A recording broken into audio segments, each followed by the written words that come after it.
Don't play with it, don't be dishonest. Ay, still not understand. Hi guys! Good afternoon everyone.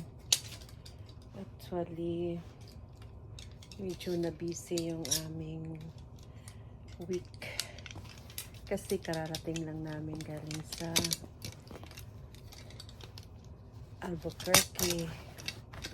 Tapos ito na naman, nagliligpit kasi pasukan na. Pupunta na ng Gainesville yung anak kong lalaki. Kasi mag-start na siya ng klase next week. Nasa college na siya, nasa university siya ng Gainesville. Mga 5 hours drive from here. So, yun, inaayos ko yung mga gamit niya, yung mga dadalhin, yung mga damit, yung mga ibang mga gamit. So, naayos ko yung mga ibang mga hindi na kailangan. You know, kasi para maitago. Itago din. Kasi sobrang ano na, masikip sa drawer pa. Tapos hindi naman nasusuot yung ibang mga damit. So, gusto kong niligpit yung mga hindi kailangan. Yan, para may space. At saka ano din kami baka if in case na makalipat kami. You know, actually nalulungkot ako guys kasi nga tagal na kami dito sa tinitirhan namin. I think 13 years na kami na dito nagstay. Tapos malapit sa lahat, malapit sa mall, malapit sa church namin, malapit sa work ng husband ko, anak ko, malapit sila. So, pero we'll see. Hindi ko pa alam kung anong bagong decision. Kasi nga, lahat nagtaas ko sa Miami guys. Sobrang mahal talaga ng dito, yung mga rent, pati pagkain, kasi nga inflation, di ba? So, kung saan ka nakakasig, doon ka, you know, maging practical ka lang ba, no? Hindi naman kailangan na magarbo.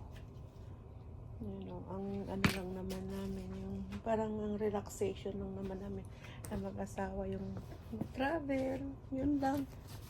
Pero other than that, wala naman kami mga luho. Wala naman kami mga luho na ganito, bili ganito, ganyan. Hindi kami maluho na ba. Ang lang namin yung travel, yan. Luho din ba yung travel?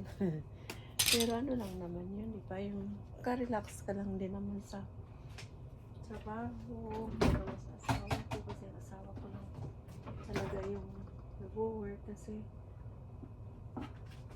so parang yun yung parang outlet niya. Pag naka-travel siya, parang nalalo siyang na-inspired na mag-work more pag nakapag-travel siya.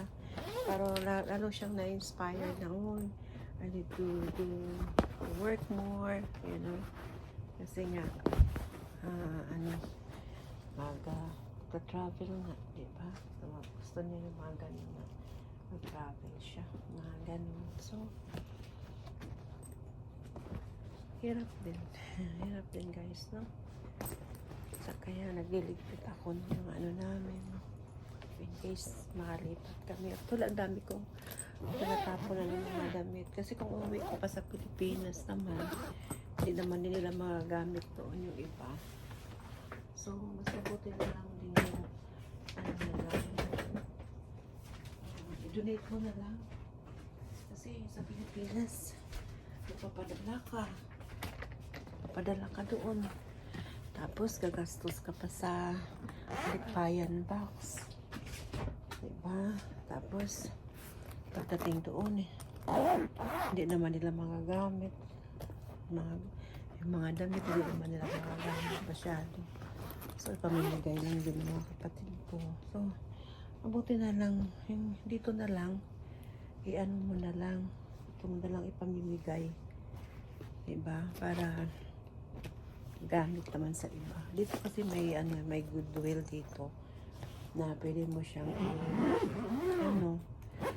i-donate yung mga damit na ayaw mo nang isuot.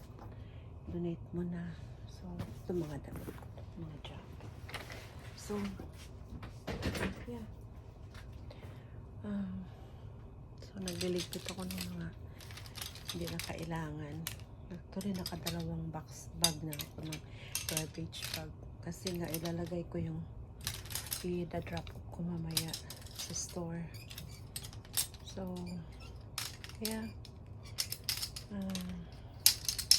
Like what I said, matagal na kami dito sa apartment na to. Dito na lumaki yung mga anak ko. Dito sila nag-school. Dito sila lahat-lahat. Tapos yung anak kong babae, malapit lang din yung work niya. Tapos yung husband ko, malapit lang din. Yung anak ko lang na lalaki, yung medyo malayo kasi nga nandun siya sa college, sa university, mag-aaral. So, pupunta na siya babalik na siya doon sa Thursday. So, tapos kami naman, baka pupunta kami doon sa Saturday kasi yun lang yung day off ng husband ko, weekend. So, para matingnan namin yung dorm niya doon. Actually, hindi na siya nagdo-dorm pala. Nag-aano na siya, yung nag-apartment na siya. Meron siyang kasama sa apartment niya. Meron sila, tatlo sila sa apartment. Tapos, tig-isa sila ng room. Tapos may sarili din silang bathroom. So, sana this year makakaraos. Diba? Yan lang naman ang kailangan. Diba? Kailangan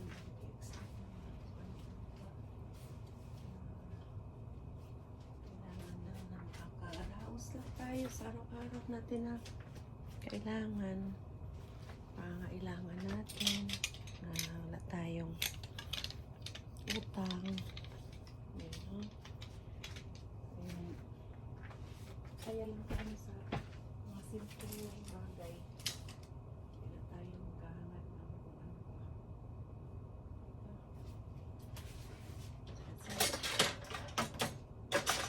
Simple lang naman ako. Hindi naman ako masyadong maloko. Simple lang yung mga damit ko. Sabi na, nagpasot ako ng nagbayos sa damit. Hindi na yung mga branded talaga ng mga kailangan mo. Importante may masuot ka. Meron kang magagamit sa araw-araw. Diba? So guys,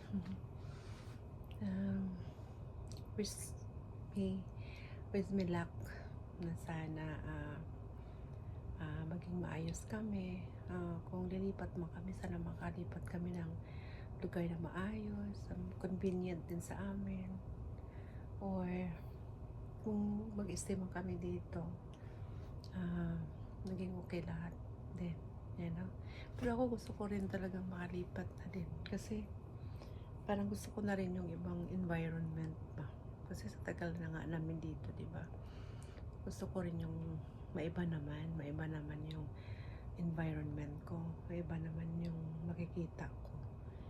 Kasi dito parang so nakakasawa na rin yung ulit-ulit na lang makikita mo. So, we'll see guys. Please pray for us na makahanap kami ng lugar na maayos at yung anak ko na maging okay yung school niya doon. Actually, mag second year na siya sa college. So, in 3 years I think, gusto niyang mag-masters. May 3 years pa siyang bubunuin. So, we'll see. I hope God will continue to bless us and guide us and protect us, especially sa health natin, guys. Yun lang naman talaga yung ating puhunan sa buhay, di ba? Yung ating health. So, sana maging okay, kasi I'm not physically fit also. Meron din akong mga karamdaman. So, sana maging okay lahat. You know, that's all my wish for my birthday. Actually, I recently celebrated my birthday last August 3rd, you know, nung nasa Albuquerque kami. Napakasaya lang, you know, simple lang yung handa namin, nagla-lunch lang kami. Sama ng family friend ko, you know, yung mga importanteng tao sa buhay mo, yung mga tao talaga, masarap kasama yung mga tao talaga na nakikita mo yung andoon yung concern sa'yo, yung pagmamahal sa'yo, yung more than family, you know. Hindi man namin sila family in the blood, pero para sa akin talagang family na namin sila, kasi talaga makikita mo yung pagka-genuine nila sa amin, yung mga ganun. So, nakaka-miss yung mga ganong friendship, no? At saka mahirap makahanap ng mga taong totoong tao talaga. So, pag kayo nakakahanap kayo ng mga totoong kaibigan, totoong family, friend, i-treasure nyo talaga yan, kasi yan talaga yung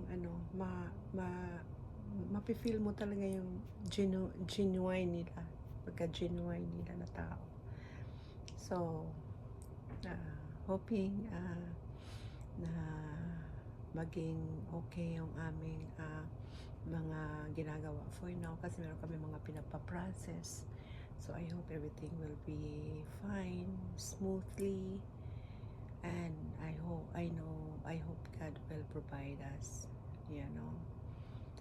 And let's continue to pray for me. And thank you so much for subscribing in my channel. And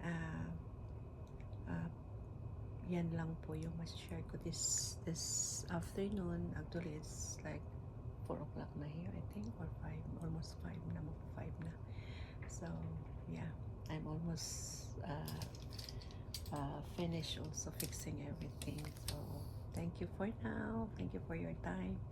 And keep watching. Don't forget to subscribe, guys. Have a nice day. Bye for now.